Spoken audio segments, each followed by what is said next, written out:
کظم شاہ صاحب کی مس ہیں سیالکوٹ سے، یہ پوچھنا چاہ رہی ہیں مفتی صاحب، اگر ایک عورت آپ کے حلقہ بیعت میں داخل ہونا چاہتی ہے،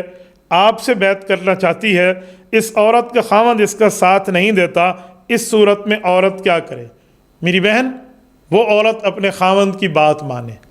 بیعت کرنا کسی سے مستحب ہے، اور شوہر کی بات ماننا یہ فرض کے درجے میں ہے، اس لیے اس کو شوہر کی بات ماننا چاہیے۔ شریعت کے اوپر عمل کرنے کے معاملات میں آپ نے دیکھنا ہے کہ کون سا حکم کس درجے کا ہے۔ تو بیعت کا حکم ضروری نہیں ہے کہ فرض کے درجے میں ہو، آپ کسی اور شیخ اہل حق سے بیعت ہو جائیں، یا اہل حق کی کتب کو پڑھیں، اہل حق کے بیانات کو سنیں، اہل حق کی باتوں کو سمجھیں، اس پر عمل کریں، نیکی کی بنیاد پہ رہیں۔ آپ بہشتی زیور خرید لیں، حضرت مولانا اشرف علی تھانوی رحمۃ اللہ علیہ نے خواتین کے لیے اس میں پوری دینی تعلیم وغیرہ ذکر کی ہے، آپ اس کو دیکھ لیں، انشاءاللہ تعالیٰ آپ کی دینی رہنمائی ہوتی رہے گی۔ سیر صحابیات لے لیں، فضائل اعمال اپنے پاس رکھ لیں، اس طرح خواتین کے لیے مختلف چیزیں ہیں جو آپ کے پاس موجود ہوں، تو انشاءاللہ تعالیٰ آپ کی دینی رہنمائی ہوتی رہے گی۔ تبارك الذي نزل الفرقان على عبده ليكون للعالمين نذيرا